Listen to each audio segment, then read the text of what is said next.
Greetings, everyone. We continue with our Daf Yomi and Rif, the concise Talmud. We're up to Daf Zion, the seventh Daf in the Rif pages, and in Rif, he's already penetrated the second parak of Brachos.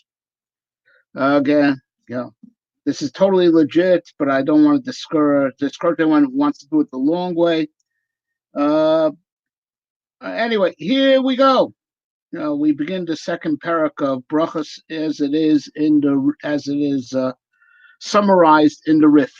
So the Mishnah opens up. Mikra, right? He's reading Torah, like he's reading. Let's say a person's learning Chumash, or he's a sofer writing a Sefer Torah. And what do you know? He is reading, studying the parsha of Shema, just as the time to say Kriya Shema hits. Right, so he's learning the Shema, and we'll get into details more. When we as we go through the Gemara. So he's reading Shema as learning, and then punk, when it happens to be the time that one is obligated to read Shema. Im kiven libo yatsa lav lo yatsa. If he intends to fulfill the mitzvah of Shema with his learning of Shema at that time, he fulfills the obligation. But if not. This is the simplest understanding. You should know in the Gemara it happens to be there's a much part of a much larger discussion. What does it mean? Does a person really have to have intention to fulfill a mitzvah at the time of doing a mitzvah? The Rif takes the simplest reading that yes, he has to have in mind to fulfill the mitzvah. And if not, he would have to read Shema again, even though he read Shema because he was learning Shema. If he didn't have in mind to fulfill the mitzvah Shema, he would have to read Shema again with the intention of fulfilling the mitzvah. But you should know, for your information, that this is a big machlokas haposkim to those who rule that you mitzvahs ain't shrichus kavana. You do not have to have intention to fulfill a mitzvah when doing a mitzvah. If you did what the Torah wants at the time the Torah wants, that's good enough, right? But how would they live with the Mishnah? It says you have to have intention. It means you have to have intention to read. That's how they would say that side of the argument would say you have to read the Mishnah saying Kiven Libo. You have to at least have intention to read, not necessarily intention to fulfill the mitzvah. Meaning to say, if you're learning, right, so you may not actually iterate every single word. Because after all, you're in it for the study. So it's best to iterate what you're studying, right, to pronounce it, right? But you may not. So they would read it that you have to make sure you intended to read, because otherwise you may have only seen the words with your eyes, but not actually ever said them. That's how they would learn. But that's not the opinion of the Rif. The Rif is from the school that mitzvahs tzrichos kavana. Right, you do have to have intention to fulfill mitzvah, and therefore he reads the Mishnah in its simplest form. Okay, but if you are in the between the paragraphs, between the prakim, which we're going to learn that this is applying both to Shema and also to the Brachos of Shema. So let's say between the Shema is made up of 3 parshas. There's Shema, and then there's one volume Shema. So Baprakim in the break, in the joint, in the break between, between Shema and volume Shema. So you're allowed to ask a person, engage greet a person you're obligated to honor. And if a person greets you, even if it's not a person you're obligated to honor, you answer him. Right? But if you're in the middle of a parsha, right, or in the middle of one of the Brachos there, you do ask out of fear, right? And because otherwise the guy might kill you, right? So someone you're really afraid of, like a king that might execute you if you don't show him the proper honor. So you ask Umesha, but you're allowed to answer anybody.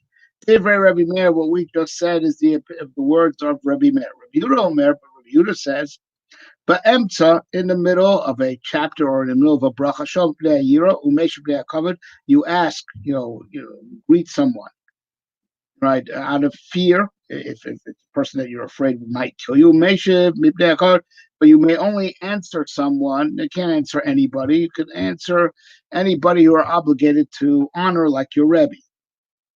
Ubeprokin, but if you're in between, the Parsha Shema, or in between the blessings of Shema, you could ask out of honor, out of respect for a person you're obligated to respect. And you can respond, with greetings, respond with greetings to any person. And the generally when we have a machlokas for man Rabbi Yehuda, halachas like Rabbi Yehuda. I believe that is the way it is paskin. So the rabbis learned is a Tosefta.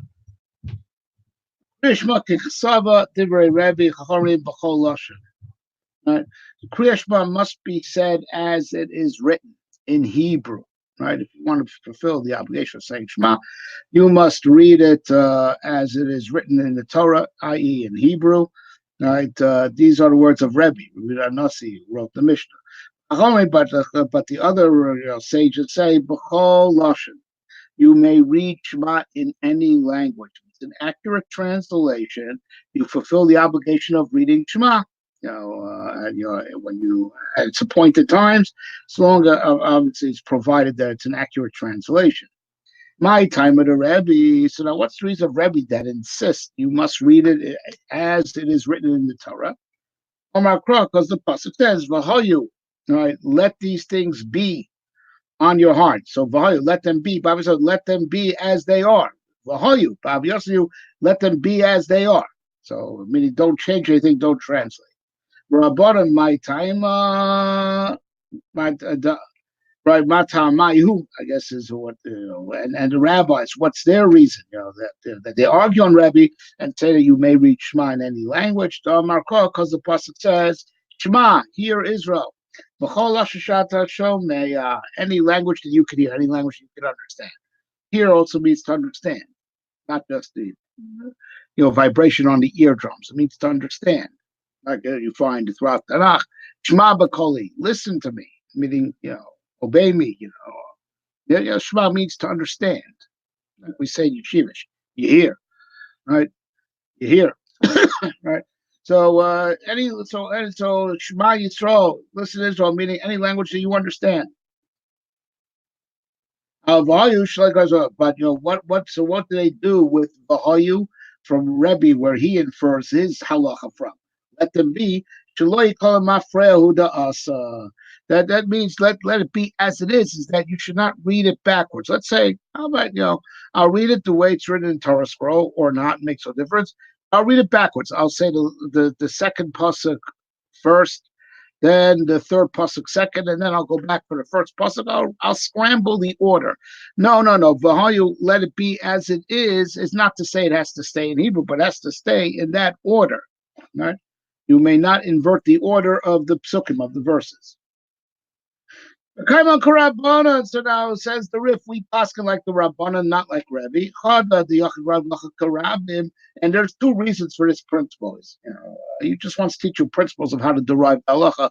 So he's enumerating all the different reasons why we would pass like the Rabbanan over it. So one reason is when you have one arguing on the many, halacha is like the many. So it's chachamim, plural, against Rebbe. There's another reason why we should rule like Chaim, because we have a Mishnah that was, we have a principle that Stam Mishnah, when a Mishnah is written with, as if, not in the name of anybody, and it as brought out as as if it's a universal principle. Right, that no one argues about. That's a Stam Mishnah. Mishnah is written, no name is attached to the opinion, and it's just said as if it's to give the impression that it's everyone agrees. The Mishnah wants to convey that impression, to teach you to rule like that opinion. even though you'll find in a earlier Mishnah that it was a machlokas, it was a dissent. It gives you a later Mishnah,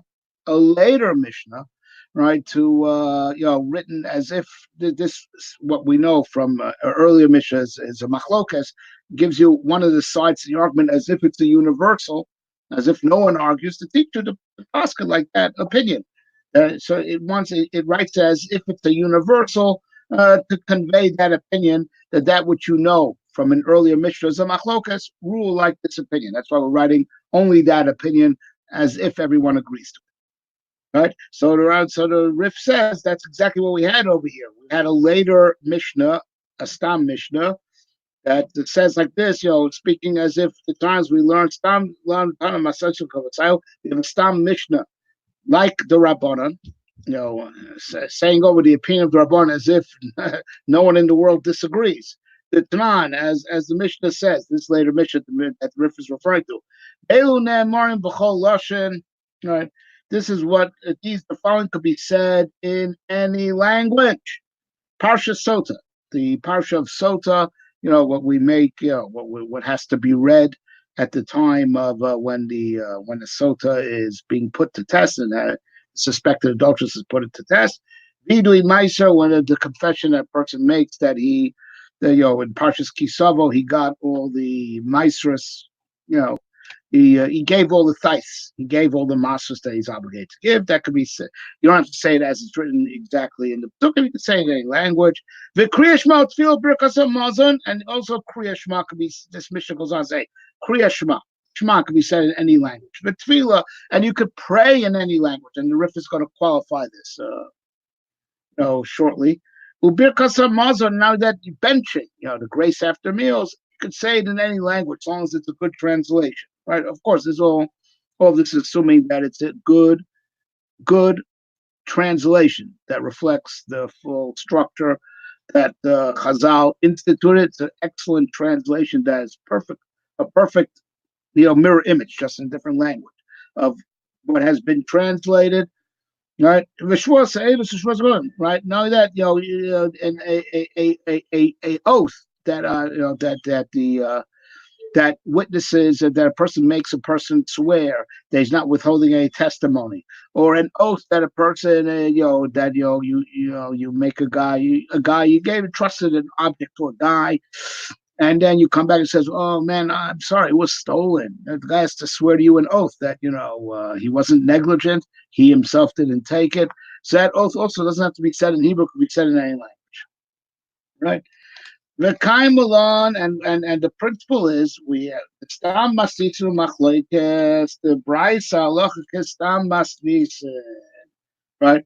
That in this case it wasn't like I said before. What I said before is true. If it's initially a Machlokas and Mishnah, subsequently a Stam, a Mishnah that says just one appears, if it's everyone agrees and everyone thinks that way, so that is true. Halachas like the Stam.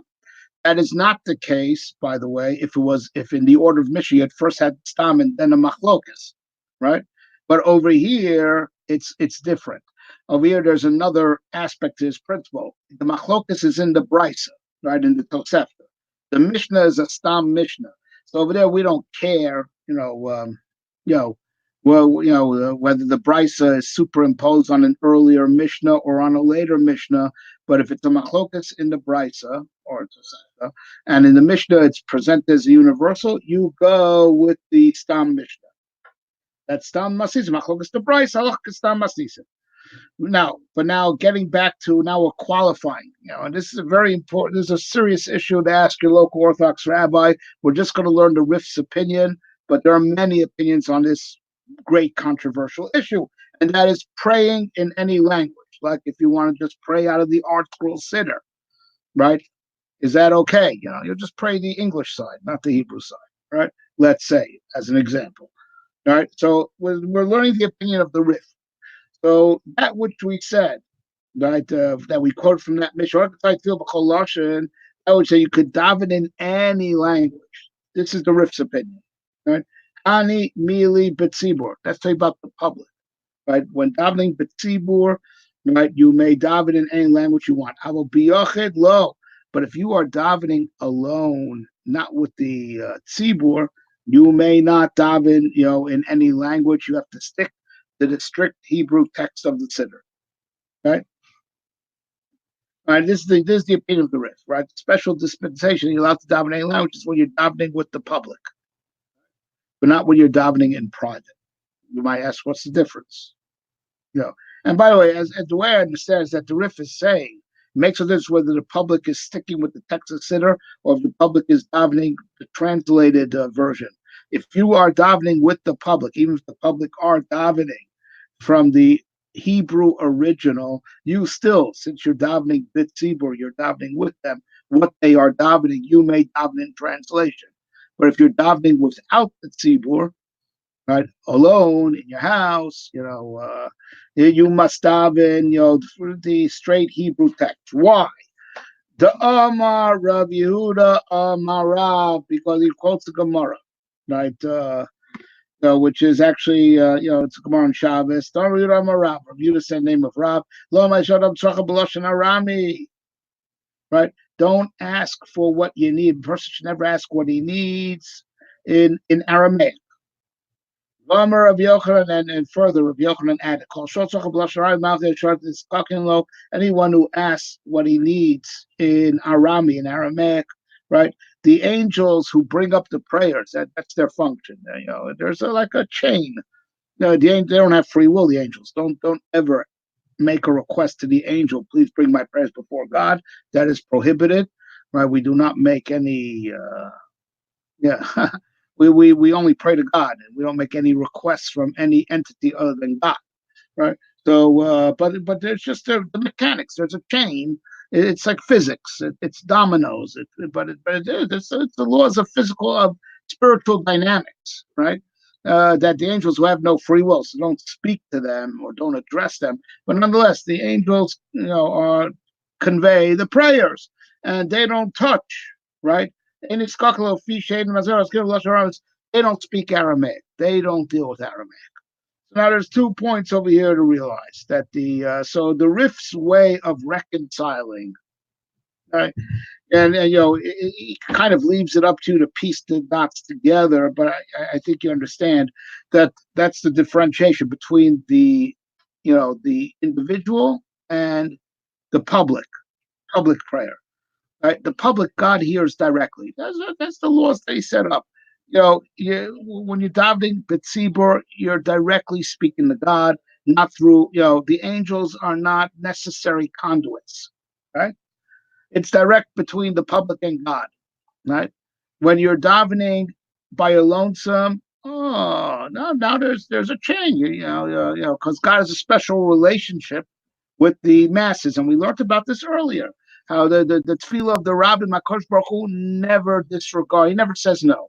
There's always some type of you may not get the tzibur may not get the result they want, but there's always there's always a response. There's always the tefillah is dear and it always accomplishes whatever.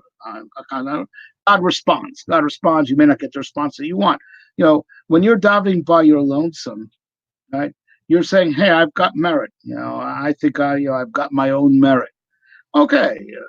Hey, so you daven by your lonesome? There's channels over here, as it were. Of course, your all requests are directly to God, right? But there's the secretary, as it were, that brings it in. Hey, you think you're so and like there are these channels that it has to go through, and you understand you're being judged whether it has the right to be passed from channel to channel to channel, right?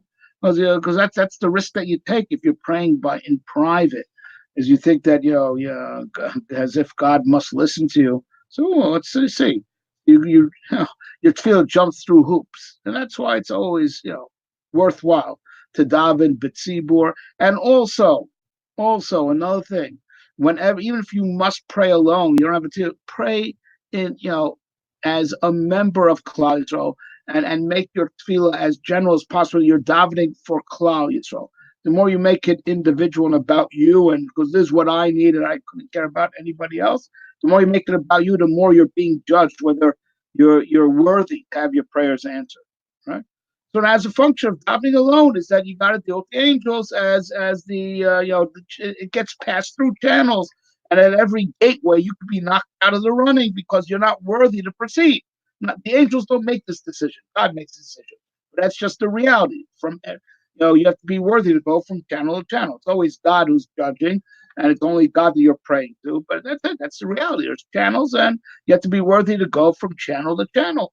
Right? The public prayer doesn't go through any channels, direct to God.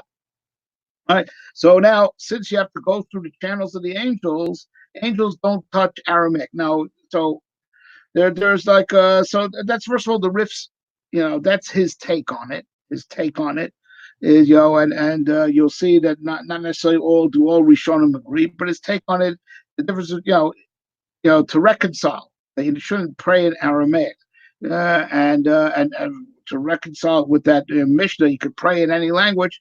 It depends. Are you in the public? They can pray in any language. You're private? No. Now, there's another thing that the Rif understands, that Aramaic means, just an example, means any language, Aramaic or any language other than Hebrew. The Hebrew that the prayer was originally written in.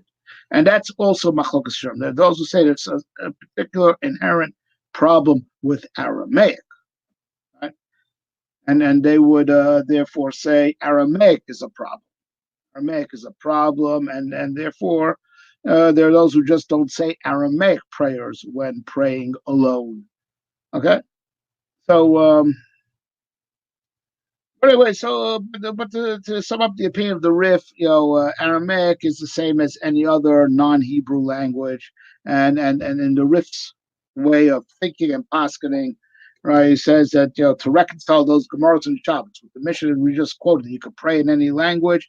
Says that what you could pray in any language, that's B'tzibur, and B'tzibur makes no difference. Aramaic, and when praying by your lonesome makes no difference. You got to stick with straight Hebrew, right? If you otherwise, the angels who you're going through when you're davening by your lonesome won't even touch it. And that which the Aramaic would say, don't pray in Aramaic because the angels don't touch it. It doesn't mean Aramaic in particular, according to Rif. It means any non-Hebrew language, right? Okay, but for the so here's the question: can you daven all by your lonesome? Out of the Art Scroll translation of the prayers, assuming that they did a good job and the prayers are accurately translated, it is a serious question to ask your local Orthodox rabbi. The Rif would tell you can't. You only use it in public, but there are those who would hold that no, the problem is germane, a special problem just with Aramaic. All right. Anyway, good luck to you. Ask your local rabbi. Okay. Tana Rabban, the rabbis learned there's a Tosefta, Shema Yisrael, Hashem Elokeinu, Hashem Echad, Hakad Tzedek Kavanas Alev, the Remeir. The first pasuk of Shema, Hear, O Israel, Hashem is our Lord, Hashem is one. That's where you have to have in mind. You have to know what you're saying. You got to know what Kavanas Alev means, to understand the words that you're saying, because at least in the Rif's world, right, in the Rif's way of paskening, to have intention to fulfill the mitzvah, you need throughout any mitzvah that you're engaged, from the beginning of the mitzvah to the end of the mitzvah, right? This over here, kavanah, we're talking about of intention. It means intention. It means you understand what you're saying. You need so the Rif brings this Tosefta of Rabbi Meir, that the mitzvah of the obligation to understand, not just intend to fulfill the obligation, but also to know what you're saying, in order to translate saying, is only by the very first pasuk of Shema Yisrael Hashem Elokeinu Hashem Echad. All right, Amar Rava. So the Rif brings the opinion of Rava, halacha Rabbi Meir. Right, now the halacha is like Rabbi Meir. So as far as I know, we paskin this way. I know that there are other opinions brought down that we have to. Some hold you have to have kavanah the whole first parsha Shema. Some hold up to v'hayu advarim hayla al levavcha. Let these words be on your heart, meaning you have to know what you're saying. All right. But I do believe but ask your local authority. But the Rif rules that you only need to know what you're saying, know the meaning of the words for the very first pasuk. I know that the poskim add and that the rif meant, I presume that's where they're coming from, that the rif meant, also what we insert. Baruch Shem Kvod B'Achus V'Aved, blessed be the name of His glorious majesty forever. Right. So Shema and Baruch Shem wasn't Shema to the exclusion of Baruch Shem. It meant, Shema and Baruch Shem that go together. As it comes up in this that when the children said to Yaakov and said, Shema, so listen, Israel, our father, Hashem is our Lord, Hashem is one, meaning just like you only believe in one God. So as we do, he answered Baruch Shem. So those two go together, Shema and Baruch Shem. So, and I believe the poskim say that even if we rule, like Rabbi Meir, that means also to have in mind the pasuk of Baruch Shem that Yaakovinu said, right? Yaakovinu said that we always say in response to Shema. So that also you should understand, think the meaning of the words of Baruch Shem also. Tanya, we learned to the price. Sumchus ben Yosef Omer, Sumchus son Joseph says, extend saying echad, right? But of course, is to concentrate. Marich doesn't necessarily doesn't just mean to say it like in a long-winded way, right? At all, to stretch the word phonetically, but also, of course, that's of significance because it comes with intention. I'm sorry, this is an emergency. Just let me take this. I beg your indulgence. Hello? No, as it stands now, no strep. Look, I'm in the middle of doing a live stream. Is there anything? Sorry, the wife, Sean Bias, but fortunately she was very understanding, so we can now continue. Right. So first, if you lengthen echad, right, and it's the way I said with the long dalit, as we're about to learn. So in parallel to that, Hashem will lengthen your days and years. Right. Question is, what's the significance of days and years? Okay. There's definitely significance, but you'll do your own research. Right. So Rav Yitzchak Bar Yaakov, was qualified this that what you should be right emphasizing, trying to stretch is the dalit. And of course, one of the reasons explained is to emphasize dalit as opposed to reish, as opposed to saying God forbid acher, right? Right, dalit to stress echad, one and only, as opposed to acher. There is another God, God forbid. So you stress the oneness, the dalit, as opposed to the reish, which structurally looks very familiar, similar. The only difference between the dalit and the reish is like the little thing at the back of the head of the dalit. Right, so that's emphasize the dalit echad. But when you do it, you want to emphasize the dalit of echad. Right. Right. Do not cut short the ches of echad. Right. Because then the word won't mean anything. So, because sometimes you want to, you want to take a little breath. So you don't want to waste your breath, or you don't have enough breath, so you cut short the ches in order to emphasize the dalit. Don't cut the chet short. So just people comfortably hear echad, right? But of course, as right, as the Gemara goes on to explain, it's not so much about the phonetics, in so much as there's thought that should accompany stretching the word. There should be expansive thought that accompanies the stretching of the word, as the Gemara goes on to say. Rabbi Yosef Kamei de Rabbi Chia Bar Abba. Rabbi Yirmiyah was sitting in front of Rabbi Chia Bar Abba. Chazid Avakam Marach Tuva. He saw that he was, he said, he really stretched it. Amalei lamlach kuli hai, amalei velav kama. I said, why do you have to stretch it so much? He says, so he answered, okay, how long should I stretch it? Right? So amalei kadesh tamazil shemayim v'aretz v'abaruch tzom. Stretch it long enough. When you say chad, stretch it long enough to think. I am incarnating Hashem on heaven and earth, and on Dalit, which has a numerical value of 4, and on the 4 directions of north, south, west, east. Okay? So you see, it's not that there's something special about the stretching, in so much as that there's the proper thought that accompanies the stretching. Right? Okay, let's blast down. Now we're on Amud Beis. Rav Nassan bar Mar Ukva Rav Yehuda al Levavcha ba'amida. Right? If you should say Shema up towards Vayidvimeh al Levavcha, standing still, which as more qualifies, is explicitly, because we know you don't have to dafka stand, because that's Beis Shammai who don't rule like. So standing as in standing still. Shem haya mahalech, because if you were walking, Vehitchil b'kriyah Shema, and you start saying Shema, tzarach shiyamod ad al levavecha. Stand still. So it's, of course, so it doesn't mean stand as opposed to sitting. It means be still. Be still until, if you're walking, be still until you reach al levavecha. You could sit down also. Just be still until you say the words al levavecha on your heart. V'achach mahalech, right? And afterwards, you could resume walking. You should stand still, be still, correct. Okay, be still until you. And the reason is because you can concentrate better, as opposed to you're walking. You have to watch where you're going, right? Be still. That way you could be fully concentrated. Well, Mefarish Pirushain, now the Yerushalmi explained this further. The Rif is bringing Yerushalmi.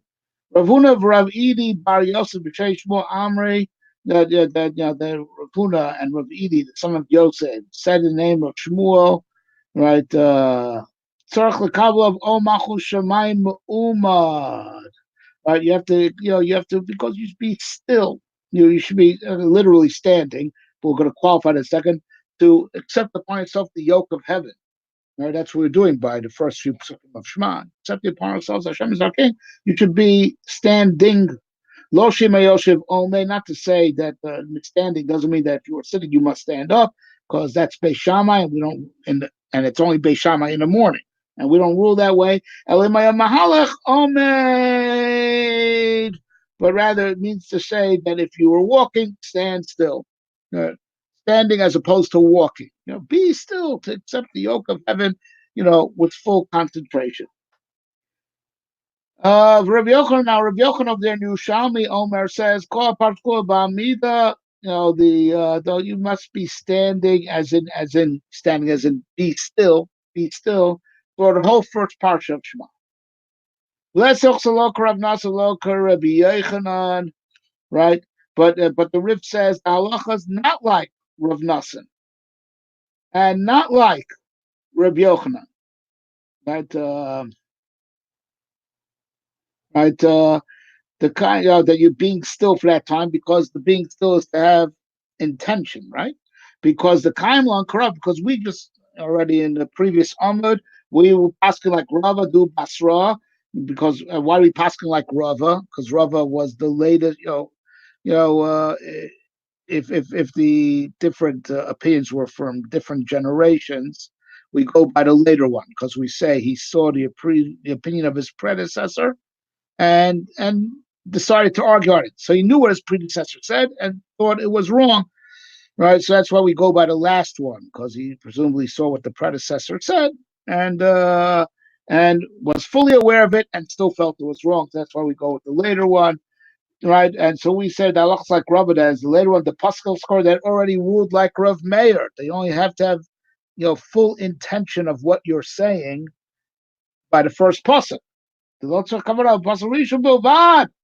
don't need a kavon except by the first pasuk. Hilkach, and therefore, ain't sarach lam or a pasuk rishon bilvad. Right?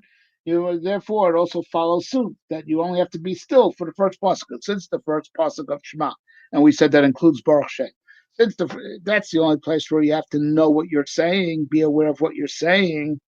Right, so therefore, and being still is so able to concentrate. So that means, ergo, right? The being still is only by the first pasuk, where you have to have full intent. So be fully aware of what you're saying.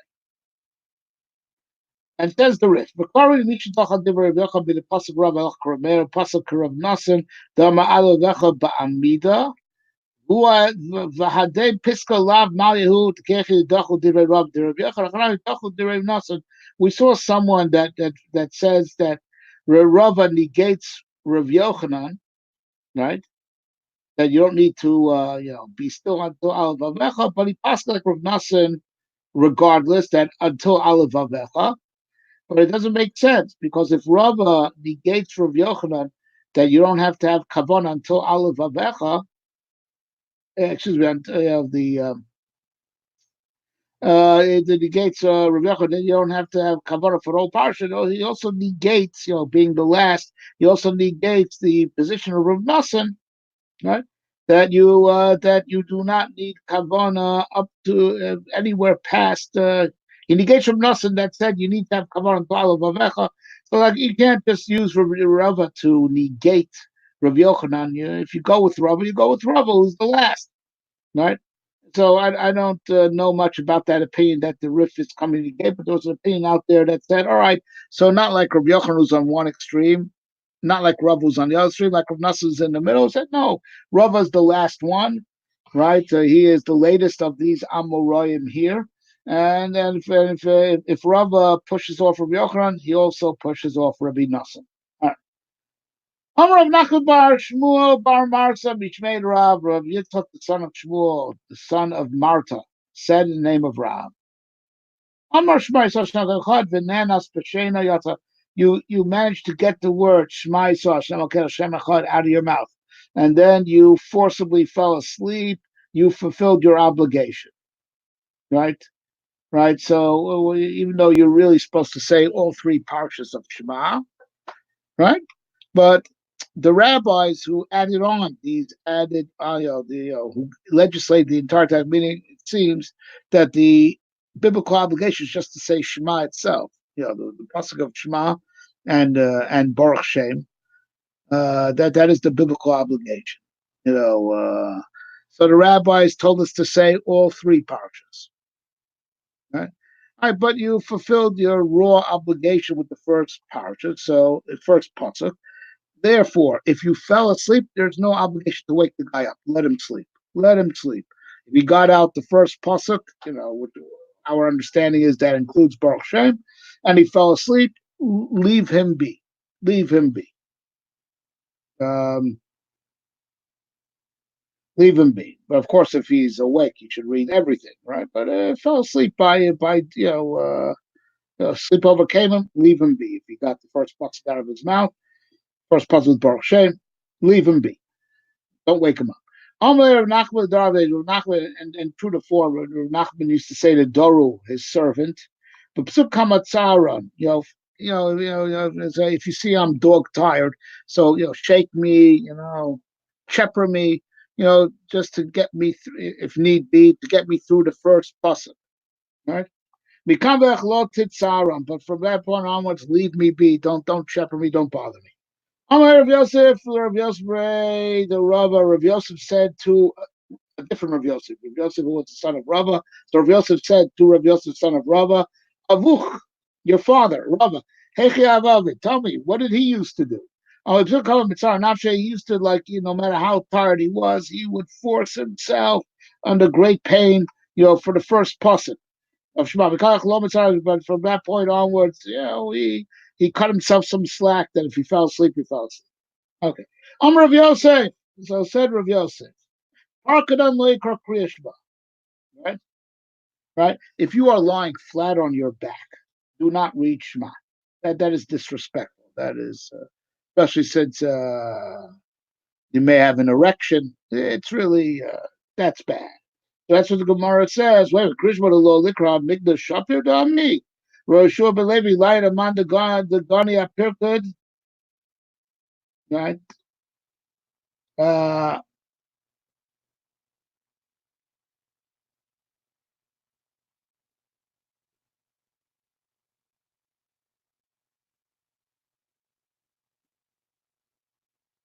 right?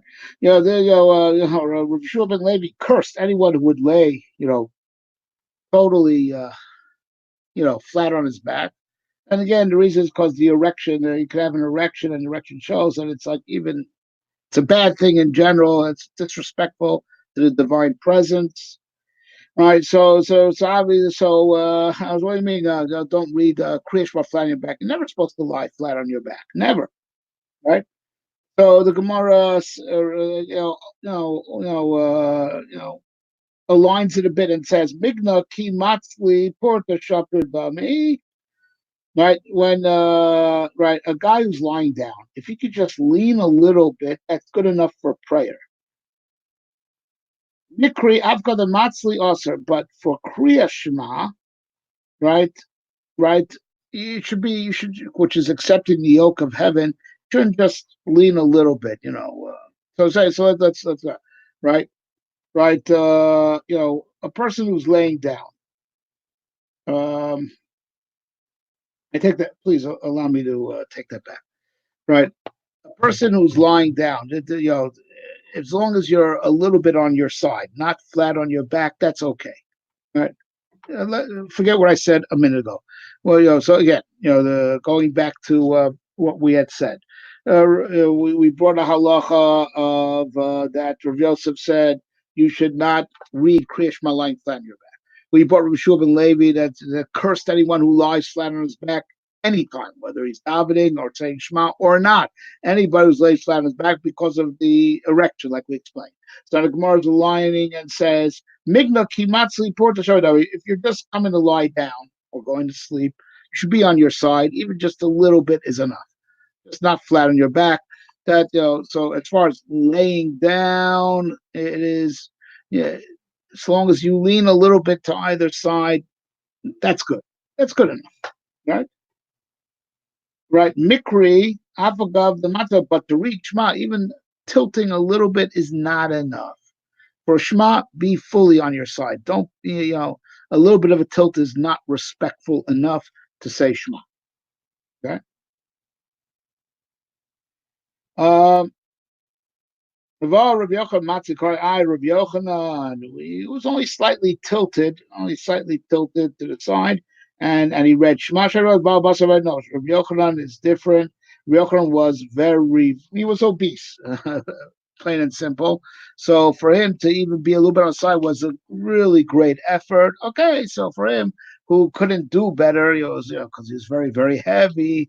So the tilt a little bit was good enough for him to reach Shema because, that those were circumstances. But for a regular, able-bodied, person who's not so obese, right? Be fully on your side. A little bit of a tilt is not good enough, but a little bit of a tilt is good enough for regular resting. But it is never rest flat on your back. All right. So now we go back to the din in the Mishnah. If you're in the middle, right? If you're in the middle of, let's say, the parsha, the first parsha of Shema, right? You may greet, extend greetings to someone you must honor, and you may answer anybody who greets you. Oh, I take. Sorry, I said that wrong. Disregard what I said in the last 60 seconds or less. Right? The Beprokim means in between, in between the chapters. Like between Shema and Shema, over there we say you may ask, you may greet someone who you are obligated to honor, but you may reply with greetings to anyone who greeted you, even if it's a person you don't have to honor. Right? And that's between the Shema and Shema.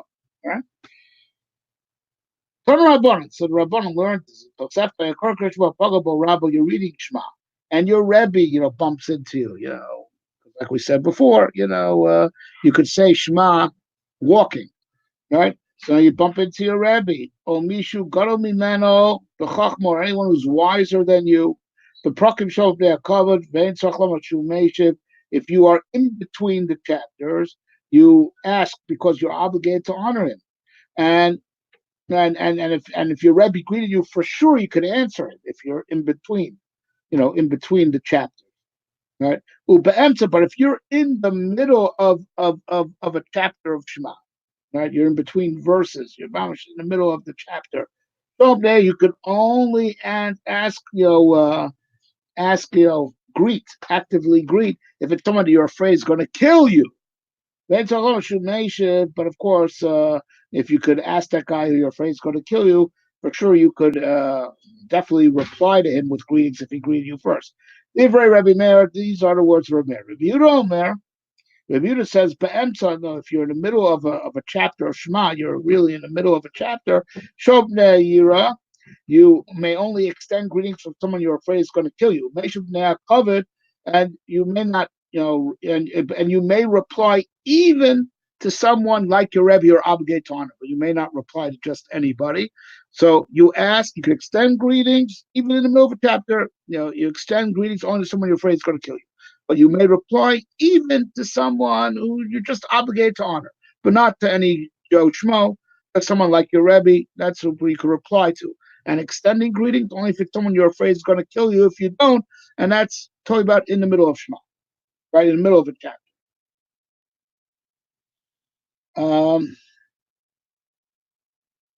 With Prokin, if you're in between chapters, you could extend greetings to anyone you must honor, like your Rebbe, and you may answer any person that extended greetings to you first. And that is the halacha, like Rabbi Yehuda. Tana the Rebbe Chia, Rebbe Chia. Achoy, who used to read out the Tana, means he used to read out. This guy was in charge of reading out the Mishnahs and Brachos, which were still largely kept orally, right? So Achoy, who was the Tana, who used to read out the Mishnahs and Brachos for Rebbe Chia, asked Rebbe Chia, right?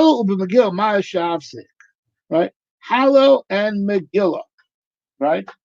The hallow that we say this Gemara is a big issue of debate because it would imply over here that hallow, is like Megillah, that the obligation to read hallow is only rabbinic and not biblical. There's a famous Rambam in his criticisms on a Sefer HaMitzvahs that takes issue with this, and this is one of the hard Gemaras he has to live with, right? This Gemara sounds like the Rambam, that hallow is always Rabbanan, like the obligation to read Megillah, on Purim. It's a rabbinic holiday. The obligation to read Megillah is rabbinic, as opposed to Kriya Shema. The obligation to say it twice a day is biblical, right? So how about I'm in the middle of Hallow, I'm in the middle of Megillah, right?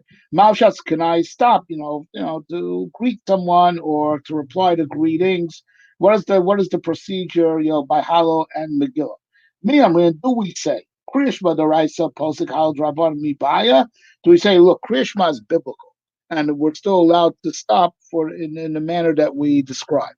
That if you're in between chapters, you may extend greetings to anyone you must honor, and you can answer anyone that extended greetings to you first. And if you're in the middle of the chapter, you may stop just to honor someone's going to kill you, to extend greetings. So you're afraid may kill you if not, right? But you may answer anyone that you're obligated to honor, like your Rebbe, right? So do we say, look, if Krishna, that's biblical, we allow you to do this, right? So copy over the same guidelines, certainly so, to Hallow and Megillah, where the obligation to say these things, to read these things is only rabbinic, right? So if it works by what's biblical, it should at least work by what's rabbinic. How that's only Midrabanan. Is it a question? O Dilma Persume Nisa Odif. Or do we say there's a difference for the other way? Hallow and Megillah are to praise God for miracles. There's an aspect of publicizing the miracle, right? Persume Nisa, like Hanukkah, right? But Hanukkah, the issue doesn't arise because the Persume Nisa is lighting the Hanukkah candle, right? But we were talking about where you have to say something. You have to say, read the Megillah from a scroll, or say the Hallow. Can you stop? And say, well, maybe this has a special significance. That it's Persume Nisa. You're glorifying God for miracles. So if the obligation to say it is only rabbinic, but there's an aspect of Persume Nisa. This aspect of Persume Nisa is huge because we find in Halacha that if you have to make Kiddush, you only have, let's say it's like this. You only have enough money either to buy candles or buy wine for Kiddush. And Kiddush is doraisa. I mean, even though to say it on wine is only rabbinic, right? But the mitzvah, that we fulfill over that cup of wine is doraisa. But albeit, to be honest, the obligation to say it over a cup of wine is rabbinic. Now you have no, you can say Kiddush, or you have for Ner Chanukah. Ner Chanukah adif mishum persume nisa. Ner Chanukah comes first because of you have to publicize the miracle. Now that for Ner Hanukkah, yeah, you have to you have to sell your clothes to. That's because Pertsumenisa. So Pertsumenisa, when you're praising God, you're publicizing a miracle, publicly praising God for a miracle, praising God for a miracle, right? It's huge. So maybe because Hallel and Megillah is Persumenisa, maybe they should be even more stringent than Shema, and you should not even be allowed to extend greetings to someone who you must honor between chapters. I mean, between chapters applies. Megillah's Esther's prokim, right? Hallel, it's composed of separate prokim of Tehillim, right? So maybe we should be even more stringent. Now, of course, common sense says that, of course, you're always allowed to extend greetings to someone you're afraid that's going to kill you. That's not the question. The question is when it's permissible to extend greetings to someone, right, who you must honor, like between the chapters. Or, on the other hand, to answer someone who greeted you first, maybe all that should be outlawed, right, because of Persume Nisa. Persume Nisa should make it even more chashuv than Kriya Shema. No, you can stop, and there's no problem with that. The Rif doesn't, add any details, but it sounds like we, right, so I'm sure there's different opinions in the Rishonim. Simplest way to understand is, the halacha by Hallel and Megillah is the same like by Kriya Shema. Copy it over, right?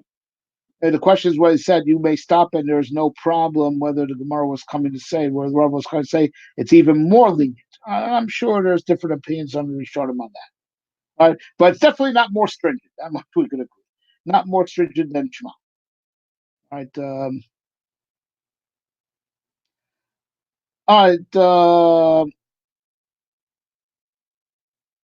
now the Gemara at least does qualify this somewhat. And Rambam himself qualifies this somewhat. That not all halal is equal.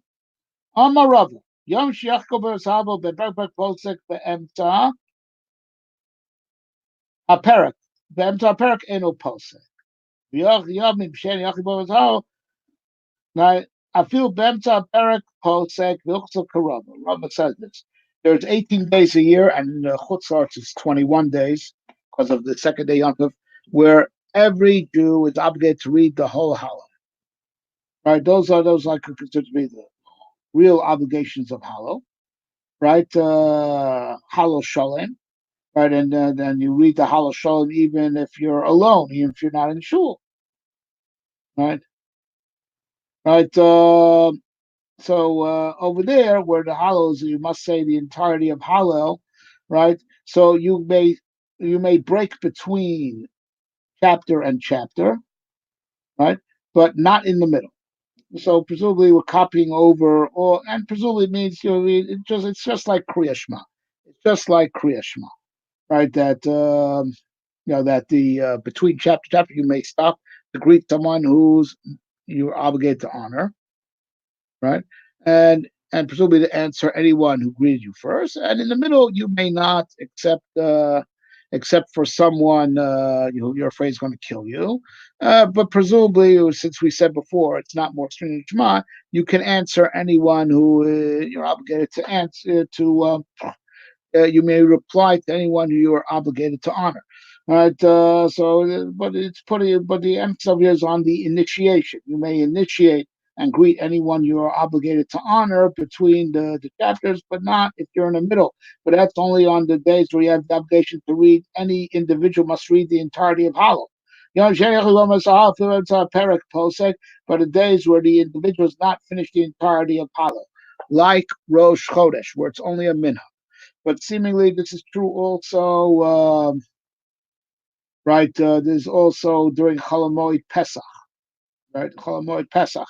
So when we don't say the entirety of Hallel, It's only a custom. It's not the same level of obligation, right? So we don't say the entirety of the halal. And over there, you may even, so over there, it's indeed more lenient than Shema, right? And you could even in the middle of a chapter greet someone, right? Presumably,